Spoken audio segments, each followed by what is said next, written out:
दिल्ली में oxygen concentrator कालाबाजारी मामला। दिल्ली पुलिस की क्राइम ब्रांच ने नवनीत कालरा को किया गिरफ्तार।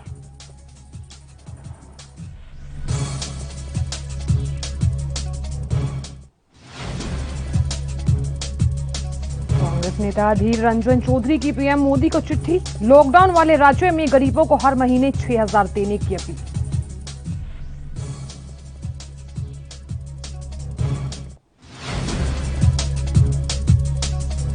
यूपी के सीएम योगी आदित्यनाथ का बड़ा बयान। कहा, देश में सर्वाधिक कोरोना टेस्ट करने वाला पहला राज्य बना यूपी। औसतन 2.5 लाख जांच रोजाना।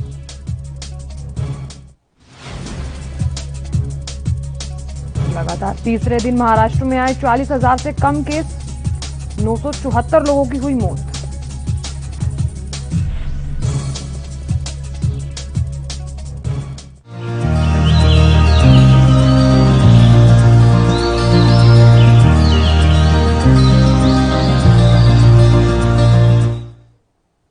नमस्कार, एनबी न्यूज देख रहे हैं। यहां पर मैं हूं आपके साथ साधना मत्रा। बुलेटिन का आगाज बड़ी खबर के साथ करेंगे। भारत में आम नागरिकों को जल्द ही रूस की एक डोज वाली स्पुतनिक वी वैक्सीन मिलना शुरू हो जाएगी और ऐसे में स्पुतनिक वी वैक्सीन की दूसरी खेप हैदराबाद आ गई है और इससे पहले पहली खेप 1 मई को भारत पहुंची थी। तो यहां आपको बता दें कि 13 मई को सेंट्रल ड्रग लैबोरेटरी कसौली से वैक्सीन को मंजूरी मिल चुकी है और ऐसे में वैक्सीन की आपूर्ति भारतीय मैन्युफैक्चरिंग पार्टनर से शुरू होगी और अगले हफ्ते से देश में स्पुतनिक वैक्सीन लगनी शुरू हो सकती है और जुलाई से स्पुतनिक का देश में उत्पादन शुरू होने लगेगा।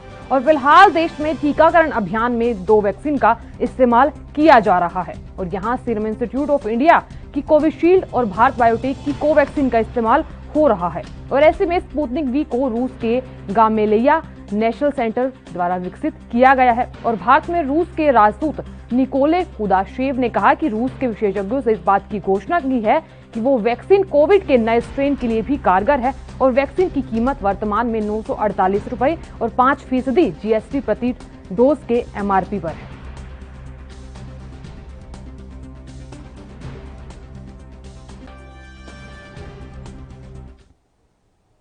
उधर केंद्रीय शिक्षा मंत्री रमेश पोखरियाल निशंक SICTI द्वारा 17 मई को आयोजित यानी कि आज अटल फैकल्टी डेवलपमेंट प्रोग्राम कैलेंडर को लॉन्च करेंगे। अखिल भारतीय तकनीकी शिक्षा परिषद ने एक ट्वीट के माध्यम से ये बड़ी जानकारी दी है और यहाँ ट्वीट के अनुसार शिक्षा मंत्री आज 17 मई 2021 को दोपहर 3:30 पर 15वें अटल ऑनलाइन संकाय विकास कार्यक्रम 2021-22 के शुभारंभ और उद्घाटन में भाग लेंगे। तो आपको बता दें, AICTE के मुताबिक अकेडमी के साल 2019-20 में 185 ऑफलाइन FTP और 2020-2021 में 948 ऑनलाइन FTP आयोजित किए गए हैं और ऐसे में पूरे देश में 1 लाख से अधिक संकाय सदस्यों को प्रशिक्षित किया गया है। तो यहाँ कोविड-19 के मद्देनजर अकेडमी में 2021-22 के लिए 971 कार्यक्रमों को ऑनलाइन संचालित करने की योजना बनाई गई है।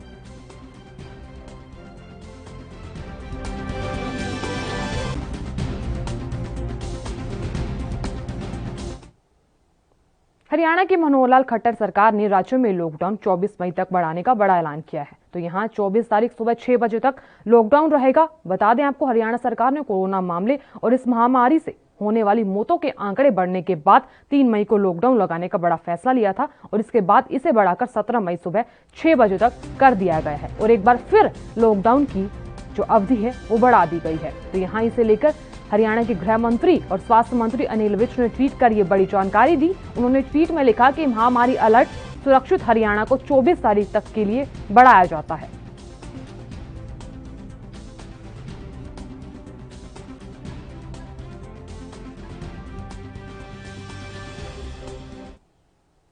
प्रशांत किशोर के नाम पर पंजाब के कांग्रेसी नेताओं ने ठगी मारने वाले गिरोह का आखिर पर्दाफाश हो गया है। तो यहाँ लुधियाना पुलिस ने संगरूर पुलिस के साथ मिलकर एक के कथित आरोपियों को गिरफ्त में ले लिया है। तो आपको बता दें कि सुनाम कांग्रेस की हल्का इंचार्ज दामन थिंड बाजवा के साथ फोन पर विधानसभा सीट की टिकट देने के बदले नकली प्रशांत भूषण बनकर मोटी धनराशि मांगने वाले गिरोह का आखिरकार पर्दाफाश किया गया है। लुधियाना पुलिस ने संगरूर पुलिस के साथ मिलकर इसी के साथ कथित आरोपियों को गिरफ्त में ले लिया है। तो यहाँ आपको बता दें कि दामन थिंद बाजवा ने मीडिया से बातचीत करते हुए बताया कि लुधियाना पुलिस ने ट्रैप लगा गिरोह के 2 लोगों को काबू कर लिया है। यहाँ पुलिस की गिरफ्त में कथित आरोपी राकेश कुमार, रजत कुमार को काबू किया गया है और ये दोनों लुधियाना के कांग्रेस नेता को ठगने की फिराक में बताए जा रहे हैं।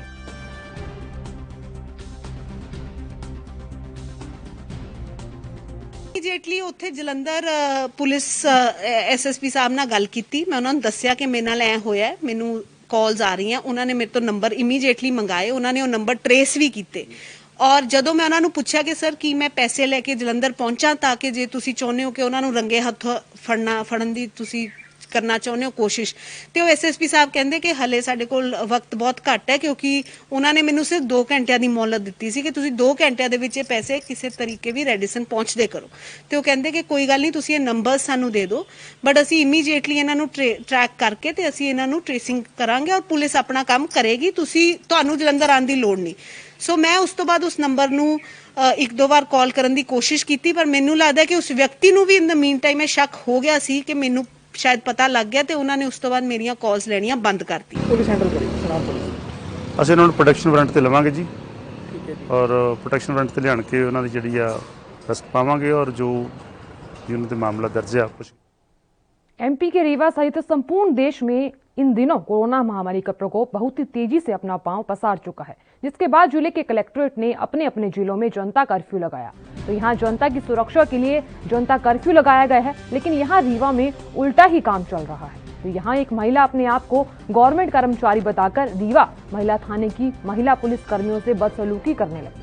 तो मामला इतना बिगड़ गया, आप तस्वीरों में साफ तौर पर देख भी सकते हैं कि महिला का हाई वोल्टेज ड्रामा उस समय शुरू हुआ जब महिला थाने की पुलिस कर्मी ने रास्ते से जा रही महिला को रोककर मास्क लगाने की नसीहत दी गई।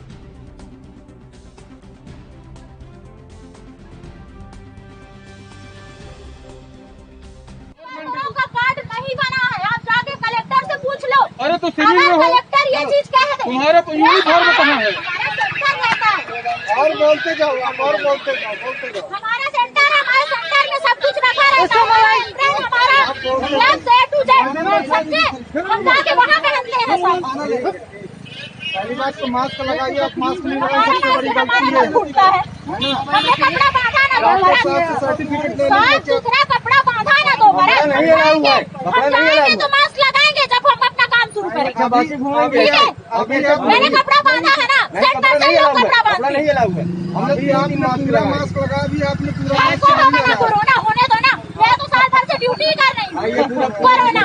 हाँ बिल्कुल मैं इधर पंजाब सरकार ने मिनी लॉकडाउन की अवधि में वृद्धि कर दी है। तो यहाँ राज्य सरकार ने वर्तमान समय में कोरोना संक्रमण के कारण लगाई गई पाबंदियों को 31 मई तक बढ़ा दिया है। आपको बता दें कि सीएम कैप्टन अमरिंदर सिंह ने सभी प्रतिबंधों को सख्ती से लागू करने को कहा है। तो यहाँ स्थानीय स्तर पर दुकानों को खोलने के क्रम का फैसला जिला उपायुक्तों पर छोड़ा गया है। ग्रामीण इलाकों में बढ़ते कोरोना संक्रमण को देखते हुए जिला उपायुक्त अन्य प्रतिबंध लागू करेंगे और ऐसे में मुख्यमंत्री ने कहा कि वे स्थानीय स्थिति के आधार पर उपयुक्त संशोधन भी कर सकते हैं। तो यहाँ जिला उपायुक्त कोविड को लेकर तय गाइडलाइन का सख्ती से पालन करवाया जाएगा, जिसमें शारीरिक सार्वजनिक स्थानों पर भीड़ को कम करना, मास्क पहनना आदि सब कुछ शामिल है। और इसी के अलावा सीएम ने पुलिस विभाग को निर्देश दिया कि वो किसी भी कोविड से संबंधित आवश्यक या दवाओं की जमाखोरी या फिर कालाबाजारी में लिप्त पाए जाने वालों पर नकेल करें।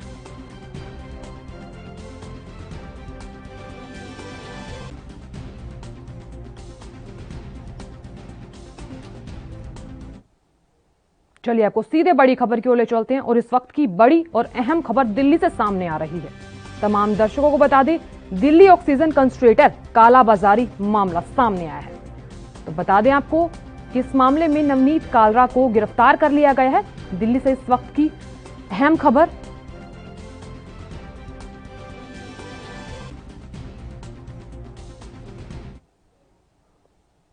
एएमयू के जीएन मेडिकल कॉलेज में ऑक्सीजन की कमी को दूर करने के लिए राष्ट्रीय स्वयंसेवक संघ अल्पसंख्यक ने अपने हाथ बढ़ा दिए। तो ऐसे में आरएसएस के प्रचारक और प्रकोष्ठ के मार्गदर्शक डॉक्टर इंद्रेश कुमार ने मेडिकल को 5 ऑक्सीजन कंसंट्रेटर भिजवाए हैं। तो यहाँ बताया जा रहा है कि एएमयू के संस्कृत विभाग के प्रोफेसर मोहम्मद शरीफ ने इसकी पहल की है। तो यहाँ इंद्रेश कुमार ने भी उन्हें ही फोन पर इस बात की जानकारी दी। तो यहाँ बताया जा रहा है कि प्रोफेसर शरीफ के अनुसार 5 कंसंट्रेटर मेडिकल मिल चुके हैं और उन्होंने आगे भी मदद देने का वादा किया है।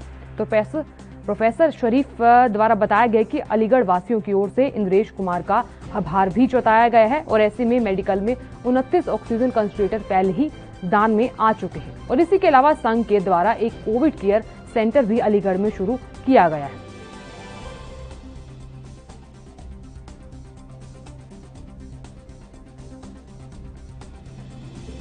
कोविड-19 को देखते हुए L1 टाइप का संघ के द्वारा एक सेवा केंद्र शुरू किया गया है, जिसमें बेड हमने लगाए हैं, जिसमें प्रशासन का भी सहयोग है। जिला चिकित्सालय, कुछ प्राइवेट डॉक्टर्स भी हमारे साथ सेवा दे रहे हैं निःशुल्क। जी, इस समय 20 हमारे पास बेड है और जिसमें 10 कंसंट्रेटर हैं ऑक्सीजन के। कुछ हमने ऑक्सीजन के सिलेंडर भी आपातकाल के लिए मंगा के यहाँ रखे हुए हैं और जिससे रोगियों को काफी लाभ हो रहा है। कई रोगी यहाँ से ठीक होकर भी गए हैं। किस कैटेगरी के लोग हैं? प्राथमिक लक्षण है उनके शुरुआती लक्षण है, घबराहट हो रही है, ऑक्सीजन उनको शहर में नहीं मिली किसी हॉस्पिटल में, तो वो यहाँ आए, संपर्क किया संघ के माध्यम से, तो कार्यकर्ताओं ने उनको यहाँ एडमिट किया है और सरकारी डॉक्टर के माध्यम से सेवा से यहाँ उनको लाभ मिल रहा है। कैसा लग रहा है आप लोगों को? हम सब लोगों को काफी उत्साहित हैं। हमारे यहाँ 4 स्वयंसेवक की ड्यूटी हर 4 घंटे बाद बदल दी जाती है। संघ के कार्यकर्ताओं की ड्यूटी 4-4 घंटे बाद 4-4 स्वयंसेवक यहाँ रहते ही हैं। प्रभारी हमारे इस समय प्रमोद भारद्वाज जी यहाँ के हैं। संघ के कितने लोग जुटे हुए हैं? किस कैटेगरी का अस्पताल है? संघ के करीब इसमें 30 कार्यकर्ता अब तक यहाँ सेवा दे रहे हैं लगातार कंटिन्यूअस। और L1 कोविड L1। चलिए आपको सीधे बड़ी खबर की ओर ले चलते हैं। इस वक्त की अहम और बड़ी खबर दिल्ली से सामने आ रही है। तमाम दर्शकों को बता दें, दिल्ली ऑक्सीजन कंसंट्रेटर कालाबाजारी मामला सामने आया है। यहाँ नवनीत कालरा को गिरफ्तार किया गया है इस मामले में। तो यहाँ ऑक्सीजन कंसंट्रेटर कालाबाजारी के मामले में नवनीत कालरा को गिरफ्तार कर लिया गया है। दिल्ली पुलिस की क्राइम ब्रांच ने ये बड़ी कार्रवाई की है। आपको बता दें कि नवनीत कालरा को गिरफ्तार कर लिया गया है ऑक्सीजन कंसंट्रेटर मामले में। दिल्ली से इस वक्त की अहम खबर आप तक पहुंचा रहे हैं। ऑक्सीजन कंसंट्रेटर कालाबाजारी का मामला सामने आया है और इस मामले में नवनीत कालरा को गिरफ्तार कर लिया गया है। PNB न्यूज आप तक ये बड़ी खबर पहुंचा रहा है। दिल्ली पुलिस की क्राइम ब्रांच ने ये बड़ी कार्रवाई की है। नवनीत कालरा को इस मामले में गिरफ्तार कर लिया गया है। दिल्ली से इस वक्त की अहम खबर आप तक पहुंचा रहे हैं। ऑक्सीजन कंसंट्रेटर कालाबाजारी का मामला सामने आया है और इस मामले में नवनीत कालरा को गिरफ्तार कर लिया गया है। आपको बता दें कि नवनीत कालरा को गिरफ्तार कर लिया गया है ऑक्सीजन कंसंट्रेटर कालाबाजारी मामले में। दिल्ली पुलिस की क्राइम ब्रांच ने ये बड़ी कार्रवाई की है। और इस खबर पर अधिक जानकारी के लिए हमारे साथ हमारे संवाददाता राजीव तिवारी जुड़े। राजीव, जैसा कि आप जानते हैं कि दिल्ली ऑक्सीजन कंसंट्रेटर कालाबाजारी का मामला सामने आया है और ऐसे में नवनीत कालरा को गिरफ्तार कर लिया गया है। फिलहाल क्या कुछ जानकारी निकल कर आ रही है? देखिए, बिल्कुल जिस तरीके से बात करें, साफ चाचा और रेस्टोरेंट जो था वो उसके अंदर कहीं ना कहीं ऑक्सीजन कंटेनर जरूर मिले थे और लगातार काफी बड़ी मात्रा के अंदर मिले थे। और इसी को लेकर जो नवनीत कालरा है वो उनको पुलिस गिरफ्तार करने के लिए कोशिश कर रही थी और वो कहीं ना कहीं अग्नि जमानत के लिए अर्जी दाखिल कर चुका था हाई कोर्ट के अंदर, मगर उसकी वो अर्जी खारिज कर दी गई थी और पुलिस उसको लगातार गिरफ्तार करने के लिए कोशिश कर रही थी। मगर आज जाकर नवनीत कालरा जो है वो दिल्ली पुलिस की क्राइम ब्रांच के हाथ में लग चुका है, क्योंकि रविवार की शाम को ही वो उसकी गिरफ्तारी हो चुकी और लगातार कोशिश की जा रही थी कि नवनीत कालरा से पूछताछ की जाए। अब देखना होगा सुप्रीम कोर्ट हाई कोर्ट के अंदर पेश करने के बाद में नवनीत कालरा किस तरीके की जानकारी देता है। मगर अभी तक जो पुलिस को जानकारी मिल रही है उससे कहीं ना कहीं बड़े तार का खुलासा होता हुआ नजर आ रहा है, यानी कि बड़े कॉन्टैक्ट होते हुए नजर आ रहे हैं और लगातार कहीं ना कहीं इस खेल के अंदर पूरी कहीं ना कहीं बड़े लोगों को भी जानकारी मिल पा रही है। मगर अभी तक दिल्ली पुलिस पूरी तरीके से स्पष्ट नहीं है और पुलिस जो नवनीत कालरा को रिमांड पर लेगी और उसके बाद में ही इससे पूछताछ की जाएगी और इसके साथ साथ कौन कौन लोग जुड़े हुए थे और इस रेस्टोरेंट के मालिक नवनीत कालरा बताए जा रहे हैं। मगर लगातार कहीं ना कहीं इसमें बड़े लोगों का भी शामिल होने का आशंका जताई जा रही है। जी सही कहा आपने कि इसमें आशंका तो जताई जा रही है और ऐसे में बताया जा रहा है कि दिल्ली पुलिस क्राइम ब्रांच ने इस मामले की कार्रवाई की है। तो यहाँ कैसा लग रहा है कि कब तक क्राइम ब्रांच की पूरी कार्रवाई कर ली जाएगी और फिलहाल आगे क्या कुछ सामने आने वाला है?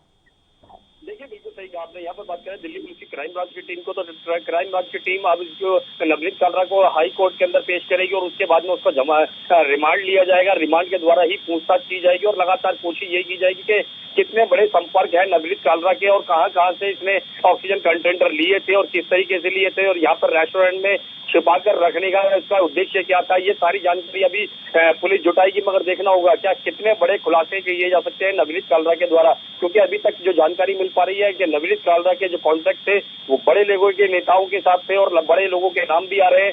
मगर जब तक पुलिस स्पष्ट नहीं हो जाएगी उसके बाद में ही नामों का खुलासा किया जाएगा। मगर देखना होगा कोर्ट कितने दिनों की इसकी रिमांड दे सकता है नवनीत कालरा का। जी चलिए राजीव, बहुत बहुत शुक्रिया तमाम जानकारी देने के लिए। आगे भी आपसे पल पल की अपडेट लेते रहेंगे।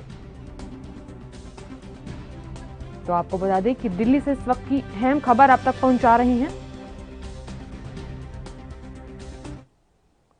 एमपी के उज्जैन में महामारी से हो रही मौतें रुकने का नाम ही नहीं ले रही हैं। संक्रमण का दौर ऐसा है कि शहर के अस्पताल पिछले 1 महीने से फुल हैं और ऐसे में प्रशासन संक्रमण को रोकने के लिए नए तरीके आजमा रहा है, लेकिन कुछ लोग ऐसे हैं जो मानने को तैयार ही नहीं हैं। ऐसे में उज्जैन जिला प्रशासन ने एक और बड़ा आदेश दिया है, जिसमें बेवजह अपनी गाड़ी से शहर में घूमने वालों को पुलिस न सिर्फ गिरफ्तार करेगी बल्कि अस्थायी जेल में भी भेजेगी, बल्कि उनकी गाड़ी जब्त कर ली जाएगी और अलग अलग धाराओं में केस भी दर्ज किया जाएगा, जिसके तहत शहर के विभिन्न चौराहों पर चेकिंग अभियान चलाया गया है।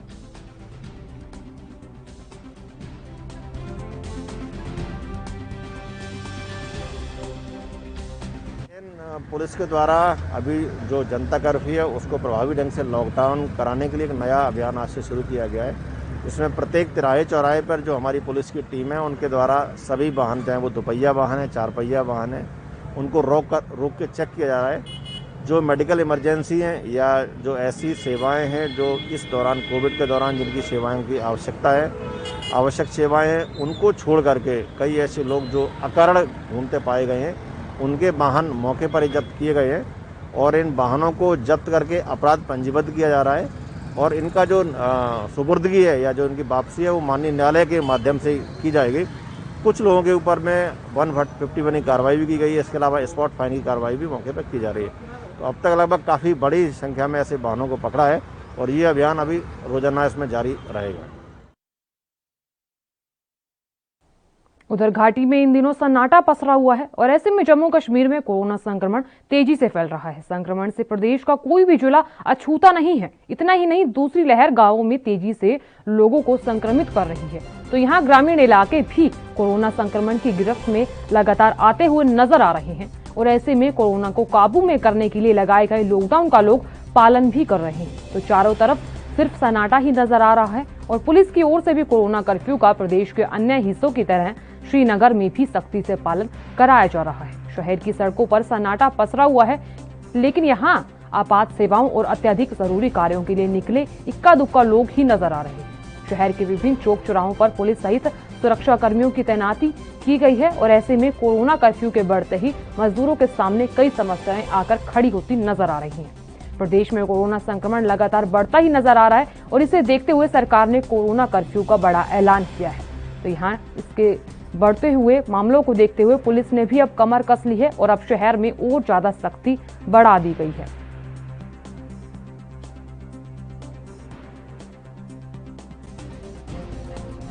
पटन से निकला हूँ और यहाँ तक पहुँचने में बहुत सारे मुश्किलात पेश आए। गाड़ियाँ नहीं चल रही है, कुछ नहीं मिल रहा है रास्ते में। तो पूरा लॉकडाउन है, पूरा बंद है, पूरा बंद। सिर्फ चल रही है लोकल गाड़ियाँ चल रही है बस।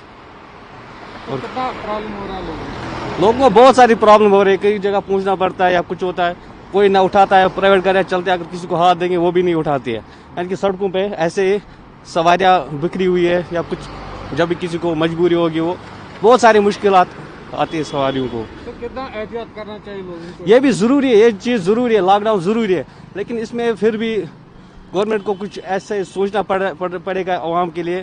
किसी को मुश्किलात होती है, वो होता है। जो बिजनेस वगैरह उनका भी लॉस हो रहा है। बिजनेस वालों का लॉस हो रहा है, लेकिन वो फिर भी उनके पास उतना होता है जो वो निकालते 2-4 महीने निकालते। लेकिन आवाम जो होती है, जो सुबह काम के लिए निकलते हैं, शाम को वही खाते हैं, वो पूरी तरह से घर में बैठी है। उनको बहुत सारी मुश्किलात पेश आती है। तो गवर्नमेंट को चाहिए उनके लिए कुछ रिलीफ। और क्या चाहे उनको, चाहे वो क्या, गवर्नमेंट सिर्फ बातें करती है, उनको सिर्फ ऐसे बोलने में मजा आता है, बाकी वो कुछ नहीं करते किसी के लिए। अगर वो करते भी है बस वो बड़े बड़े जो बिजनेसमैन होते हैं उनके लिए पैकेजेस होते हैं, वो होते हैं, ये होते हैं, बस उन्हीं के लिए होते हैं। आम के लिए इनके बारे में कोई सोचता भी नहीं है। सारे ये बिजनेसमैन नहीं होते, सारे नौकरी पेश नहीं है। यहाँ पे नौकरी पेश वो अगर घर में बैठे भी है उनको फिर भी सैलरी मिलती है 60,000 लाख रुपए 40,000 उनको मिलती है। लेकिन आवाम के बारे में जो लोकल आवाम होती है जो सुबह काम के लिए निकलते हैं शाम को वही खाते हैं, उनके बारे में आज तक कभी किसी ने सोचा ही नहीं। चलिए आपको सीधे बड़ी खबर की ओर ले चलते हैं और इस वक्त की अहम और बड़ी खबर गुजरात से सामने आ रही है। तो ये बड़ी खबर गुजरात से सामने आ रही है। आपको बता दें कि भूकंप के झटके महसूस किए गए हैं। तो ये भूकंप के झटके राजकोट में महसूस किए गए हैं। गुजरात से इस वक्त की अहम खबर आप तक पहुंचा रही हैं। आज सुबह 3:37 पर भूकंप के झटके महसूस किए गए और भूकंप की तीव्रता 3.8 रही। तो गुजरात से इस वक्त की अहम खबर आप तक पहुंचा रहे हैं और फिलहाल जान माल के नुकसान की कोई खबर सामने नहीं आई। भूकंप की तीव्रता 3.8 बताई जा रही है। राजकोट में भूकंप के झटके महसूस किए गए हैं। गुजरात से इस वक्त की अहम खबर आप तक पहुंचा रहे हैं। राजकोट में भूकंप के झटके महसूस किए गए हैं। भूकंप की तीव्रता 3.8 मापी गई है। आज सुबह 3:37 पर भूकंप की तेज झटके महसूस किए गए हैं। तो यहां जान माल की कोई नुकसान की खबर सामने नहीं आई है। भूकंप की तीव्रता 3.8 बताई जा रही है और फिलहाल भूकंप की तीव्रता 3.8 बताई जा रही है और राजकोट में ये भूकंप के हल्के झटके महसूस किए गए हैं। पंजाब के फाजिलका अबोहर में कोरोना का प्रकोप लगातार बढ़ता ही नजर आ रहा है और ऐसे में कोरोना पॉजिटिव के आंकड़े भी बढ़ रहे हैं और तो वहीं कोरोना पीड़ितों से मरने वालों की संख्या भी बढ़ती हुई नजर आ रही है। स्वास्थ्य विभाग के अधिकारी ताहिर सिंह ने बताया कि पिछले एक सप्ताह से 4 से 5 कोरोना पीड़ित हैं और अबोहर में रोज मौत की खबरें सामने आ रही हैं, जो अपने आप में बेहद चिंता का विषय है। तो यहाँ अबोहर में रोज मौतों का आंकड़ा बढ़ता ही नजर आ रहा है। उन्होंने कहा कि क्षेत्र के लोगों को अभी भी एहतियात बरतने की ज्यादा जरूरत है।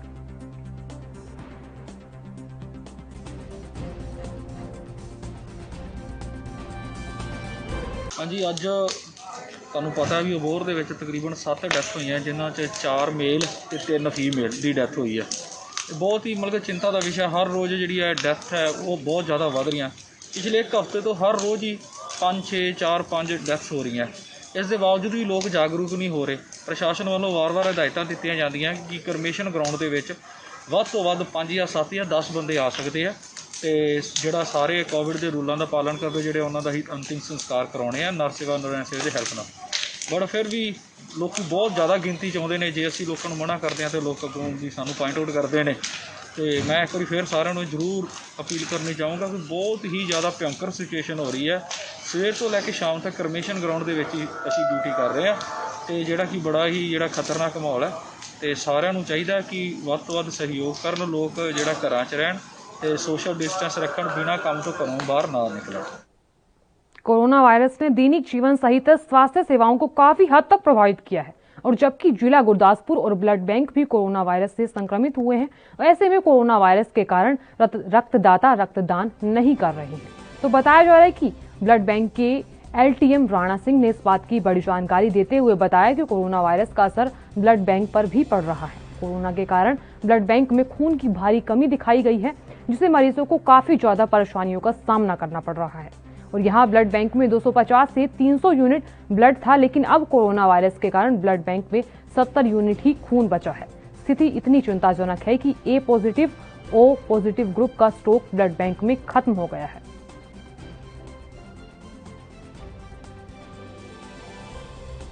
कोरोना तो पहला बहुत वधिया हालात सी, मतलब साडे कोल 250 ਤੋਂ 300 ਦੇ ਯੂਨਿਟ ਵਿੱਚ ਸਾਡੇ ਕੋਲ ਬਲੱਡ ਪਿਆ ਰਹਿੰਦਾ ਸੀ। ਹੁਣ ਕੋਵਿਡ ਕਰਕੇ ਥੋੜੀ ਪ੍ਰੋਬਲਮ ਇਹ ਆ ਰਹੀ ਹੈ ਕਿ ਕੈਂਪ ਨਹੀਂ ਲੱਗ ਰਹੇ। ਪਹਿਲਾਂ ਸਾਡੀਆਂ ਜਿਹੜੀਆਂ ਸੰਸਥਾਵਾਂ ਚੱਲਦੀਆਂ ਨੇ, ਕੋਈ ਸਿੱਖ ਯੂਨਾਈਟਿਡ ਜਾਂ ਕੋਈ ਵੀ ਜਿੰਨੀਆਂ ਵੀ ਸੁਸਾਇਟੀਆਂ ਸਾਡੇ ਚੱਲਦੀਆਂ ਪਈਆਂ ਸੀ, ਬਹੁਤ ਮਦਦ ਕਰਦੇ ਰਹੇ ਸੀ। ਹੁਣ ਵੀ ਕਰਦੇ ਆ, ਲੇਕਿਨ ਪਰ ਕੋਵਿਡ ਕਰਕੇ ਥੋੜਾ ਇਹ ਹੋ ਰਿਹਾ ਕਿ ਜਿਹੜੇ ਵੀ ਉਹਨਾਂ ਦੇ ਡੋਨਰ ਨੇ ਪੱਕੇ ਉਹ ਵੈਕਸੀਨ ਲਗਵਾ ਰਹੇ ਨੇ ਇਸ ਕਰਕੇ ਵੈਕਸੀਨ ਕਰਕੇ ਉਹਨਾਂ ਨੂੰ ਪ੍ਰੋਬਲਮ ਆ ਰਹੀ ਕਿ 28 ਦਿਨ ਉਹ ਬਲੱਡ ਨਹੀਂ ਦੇ ਸਕਦੇ ਤੇ ਇਸ ਕਰਕੇ ਕੋਵਿਡ ਦਾ ਥੋੜਾ ਅਸਰ ਕਾਫੀ ਪਿਆ। ਪਰ ਸਾਡੇ ਵੱਲੋਂ ਜੋ ਵੀ ਐਮਰਜੈਂਸੀ ਕੇਸ ਆਂਦਾ ਵਾ, ਕੋਈ ਐਕਸੀਡੈਂਟ ਆ ਗਿਆ ਜਾਂ ਡਿਲੀਵਰੀ ਕੇਸ ਆ ਗਿਆ, ਜਿੰਨਾ ਕਿ ਸਾਡੇ ਕੋਲ ਬਲੱਡ ਹੁੰਦਾ ਸੀ ਉਹਨਾਂ ਨੂੰ ਮਤਲਬ ਪ੍ਰੋਵਾਈਡ ਕਰਵਾਉਂਦੇ ਆ, ਮਤਲਬ ਮਦਦ ਪੂਰੀ ਕਰੀਦੀ ਆ। ਇਸ ਕਰਕੇ ਅਸੀਂ ਕਹਿੰਦੇ ਕਿ ਚਲੋ ਵੱਧ ਤੋਂ ਵੱਧ ਖੂਨਦਾਨ ਕਰਨ ਜਿਹੜੇ ਵੀ ਵੀਰ ਕਰ ਸਕਦੇ ਨੇ, ਕਿ ਬਲੱਡ ਬੈਂਕ 'ਚ ਵੀ ਬਲੱਡ ਬੈਂਕ ਦੀ ਕਮੀ ਜਿਹੜੀ ਬਲੱਡ ਦੀ ਪੂਰੀ ਹੋ ਜਾਏ ਔਰ ਕਿਸੇ ਦੀ ਜਾਨ ਵੀ ਬਚ ਸਕਦੀ ਆ। ਕਰੋਨਾ ਤੋਂ ਬਾਅਦ ਸਾਡੇ ਕੋਲ ਓਨਲੀ 60 ਤੋਂ 70 ਯੂਨਿਟ ਪਏ ਹੋਏ ਆ, ਲੇਕਿਨ ਏ ਪੋਜ਼ਿਟਿਵ ਔਰ ਓ ਪੋਜ਼ਿਟਿਵ ਦੀ ਥੋੜੀ ਕਮੀ ਆ ਰਹੀ ਹੈ। ਪਰ ਫਿਰ ਵੀ ਅਸੀਂ ਕੋਈ ਡੋਨਰ ਚੇਂਜ ਕਰਕੇ ਕੋਈ ਸਾਡੇ ਕੋਲ ਖੜਦਾ ਬਲੱਡ, ਅਸੀਂ ਜਿਹੜਾ ਏ ਲੈ ਕੇ ਜਾਂ ਕਿਸੇ ਕੋ ਬੀ ਲੈ ਕੇ ਏ ਬੀ ਦੇ ਰਹੇ ਹਾਂ। ਤੇ ਜਿਹੜੇ ਸਾਡੇ ਡਿਲੀਵਰੀ ਕੇਸ ਨੇ ਜਾਂ ਦੂਸਰੇ केस ने ਉਹਨਾਂ ਦੀ ਅਸੀਂ मतलब कोरोना काल में भी चोरों के हौसले आए दिन बढ़ते ही नजर आ रहे हैं और ऐसे में ताजा मामला जो सामने आया है यूपी के शामली से आया है, जहां एक बंद मकान के चोरों ने सेंधमारी की है। यहां एक फौजी के घर से लाखों रुपए के जेवरात सहित हजारों रुपए की नकदी लेकर मौके से फरार हो गए चोर। बताया जा रहा है कि इस मामले में पीड़ित परिवार की मौके वारदात पर गांव के ही एक शोक सभा में गई थी, लेकिन यहां अगली सुबह जब वो घर पहुंचे उन्होंने देखा कि घर में रखी लगभग 200 लाख की ज्वेलरी और 25,000 नकदी घर से गायब है। जिसके बाद उन्होंने पुलिस को मामले की सूचना दी और यहां पुलिस ने मामला दर्ज कर लिया है और कार्रवाई शुरू कर दी है। हालांकि मोहल्ले वासियों का आरोप है कि यहां पहले भी कई बार इस तरह की वारदात हो चुकी है, लेकिन सभी मामलों में पुलिस के हाथ अभी भी खाली है। सारी चोरी हो गई, सब हम गांव में जा रहे थे, सब चोरी करके ले गए। मेरे फादर एक्सपायर हो गए थे।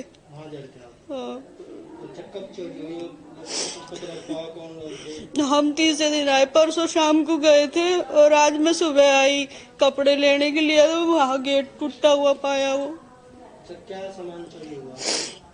मेरे सारे जेवर ले गए, पायल बिछुए पैसे सब ले गए।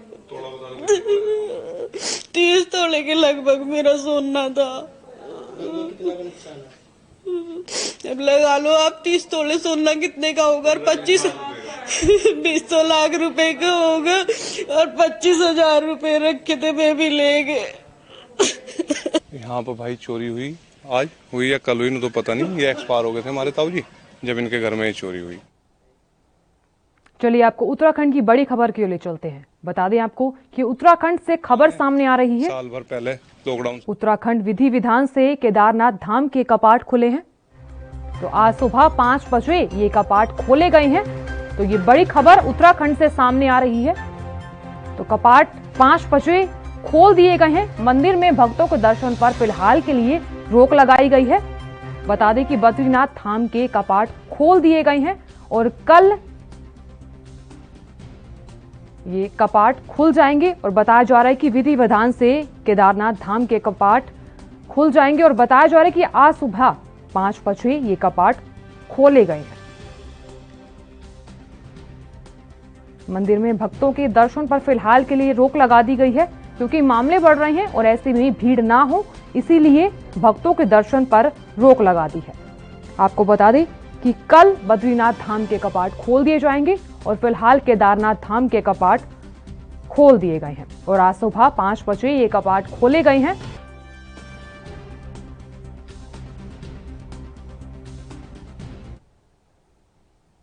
फिलहाल के लिए इतना ही। आप देखते रहिए एएनबी न्यूज़। नमस्कार।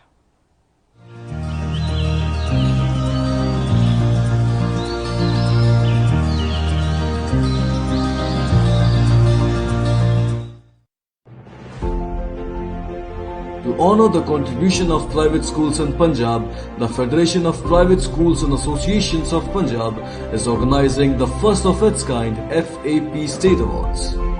The awards are aimed at rewarding private schools across Punjab excelling on variant parameters from infrastructure, teaching quality, cleanliness, facilities and more. The award categories are